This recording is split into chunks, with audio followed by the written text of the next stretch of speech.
In the first 15 or 16 years, from 1981 to 1996, we used to do high-risk loans for low returns.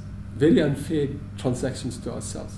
But we were able to do that because we enjoyed huge subsidies from the government.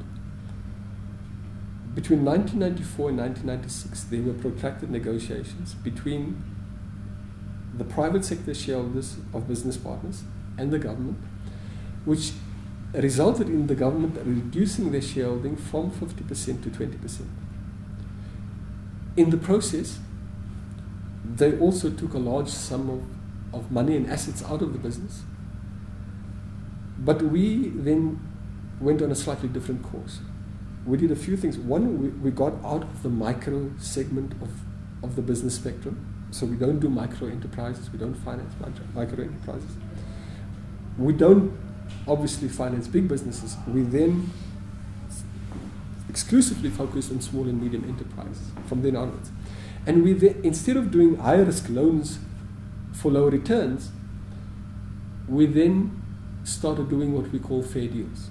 Fair deals to ourselves, we'd like to think, and fair deals to clients, where the cost of our funding was no longer subsidized, where we were obtaining returns on the funding we were providing to small businesses commensurate with the risk we were expected to take.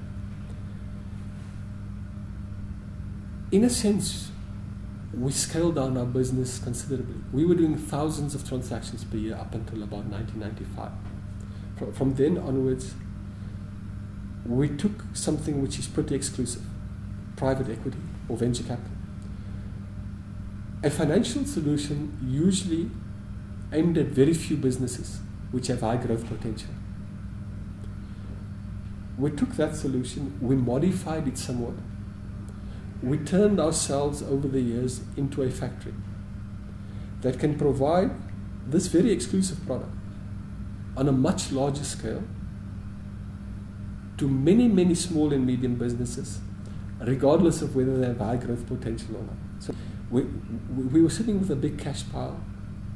We wanted to do what all financial gurus tell you, which was return the money to the shareholders. We had no gearing, introduce gearing onto the balance sheet, and in that way enhance the return on equity to your shareholders. We even tried at one stage a leverage buyout. And I think our directors, including Johan Rupert, who was chairman at the time, sat us down nicely and said, guys, do your jobs. Your jobs is to place the money in the hands of entrepreneurs out there. Don't return it to your shareholders. Do you know how difficult it is to get it back once you've placed it? And we then scaled up our activities once again. We went on a campaign we called Expanding the Footprint, which was really an attempt to touch as many small and medium businesses with our full service offering of risk finance, technical assistance, mentorship and consulting services, as well as business premises. Now, I might not have to remind you, but 2008 was a bit of a watershed year. We had a global financial crisis.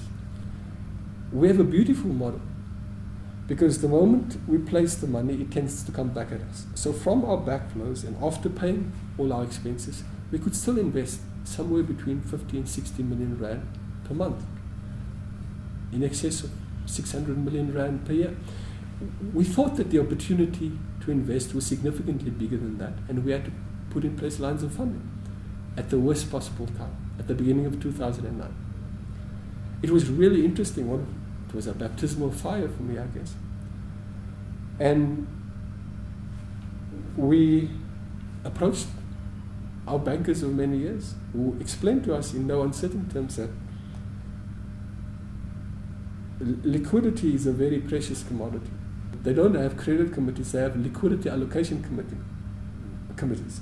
And for every rand of outside funding we put in place, we should consider settling 1 rand of our overdraft. So it was a tough environment. Fortunately for us, we had a real estate portfolio against which we could leverage at affordable rates.